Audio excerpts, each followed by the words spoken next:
যে 4টি কারণে স্ত্রীর প্রতি স্বামীর আকর্ষণ কমে যায়। অনেক স্ত্রী বুঝতেই চেষ্টা করে না তার এই 4টা বদভ্যাসের কারণে তার স্বামী আস্তে আস্তে করে তার থেকে অনেক দূরে চলে যাচ্ছে। 1 নাম্বার, স্বামীর অনুভূতিকে স্ত্রী বুঝতে চেষ্টা করে না। মনে রাখবেন, স্বামী সব থেকে বেশি কষ্ট পায় যখন তার প্রিয়তম আপন স্ত্রী তার কথা শুনতে চায় না, তার কথার উপরে কথা বলে এবং তার কথার চাইতে অনেক জোরে আওয়াজ করে স্বামীর উপরে যখন কথা বলে, ওই স্বামী আস্তে আস্তে করে স্ত্রী থেকে দূরে হারিয়ে যায়। 2 নাম্বার হচ্ছে, স্বামীর প্রতি স্ত্রীর কৃতজ্ঞতা থাকে না। দেখবেন, স্বামী এত পরিশ্রম করে টাকা উপার্জন করে, সংসারের খরচ চালায়, স্ত্রীর ভরণ পোষণ দেয়, এরপরেও স্বামী বেচারাকে স্ত্রী গুরুত্ব দিতে চায় না। দেখবেন, স্বামী যখন বাজার করে আসে, চাকরি থেকে বাসায় ফিরে, ব্যবসা করে বাসায় ফিরে, দেখবেন অনেক স্ত্রী স্বামীদের সাথে প্রচন্ড ভাবে শাউট করে কথা বলে, অনেক জোরে চিল্লাপাল্লা করে। মনে রাখবেন, স্বামী যখন কষ্ট করে বাজার করে নিয়ে আসতেছে, তার শরীরের ঘামটা আপনি মুছে দিবেন, পারলে আপনি তার জন্য 1 গ্লাস লেবুর শরবত বানিয়ে দিবেন। দেখবেন, এইটা খেয়ে আপনার কলিজার টুকরা স্বামী বলবে,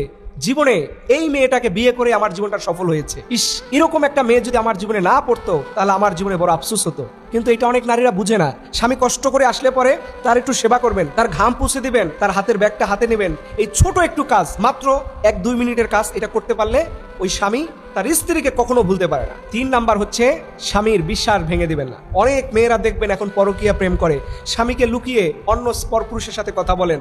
মনে রাখবেন, এইটা যেদিন আপনার স্বামীর সামনে ধরা পড়ে যাবেন, যেদিন আপনার স্বামী বুঝতে পারবে যে আপনাকে আর বিশ্বাস করা যায় না, এরপরেই আপনার জীবনটা সেদিন থেকে মনে করবেন দুনিয়াটা আপনার জন্য জাহান্নাম হয়ে সর্বশেষ। এবং 4 নাম্বার হচ্ছে, অনেক মেয়েরা দেখবেন সাজুগুজু করে থাকে না। এত নোংরা কাপড় চুপড়, এত অগুছালো, অপরিচ্ছন্ন, এইভাবে কখনো আপনার স্বামীর কাছে আসবে না। অবশ্যই চেষ্টা করবেন দিনের যেই সময়টা আপনি কাজ করেন তখন আপনার একটা নির্দিষ্ট পোশাক পরে থাকবেন, কিন্তু আপনি যখন পুরো বাসার সকল কাজ করার শেষে জোহরের নামাজের পর সুন্দর একটা কাপড় পরবেন, গায়ে একটু আতর দিবেন, সুন্দর একটা ফ্লেভার, সুন্দর একটু সাজুগুজু করে থাকবেন, দেখবেন এটা দেখে আপনার স্বামীর কলিজা শীতল হবে। এই গুণগুলো যে স্ত্রীদের মধ্যে থাকবে, মনে রাখবেন এদেরকে স্বামীরা কখনোই ছেড়ে যাবে না। মনে রাখবেন, এই দুনিয়াটা জান্নাত নয়, তবে জান্নাত হচ্ছে ওই ঘর যেই ঘরে স্বামী আর স্ত্রীর ভালোবাসার পূর্ণতার কোনো শেষ থাকে না। এই ঘরটা হচ্ছে জান্নাত। আল্লাহ রাব্বুল আলামিন যেন আমাদের স্বামী আর স্ত্রীদের মধ্যে এই ভালোবাসা যেন দিনে দিনে বৃদ্ধি করে দেয়। সকলে আমিন।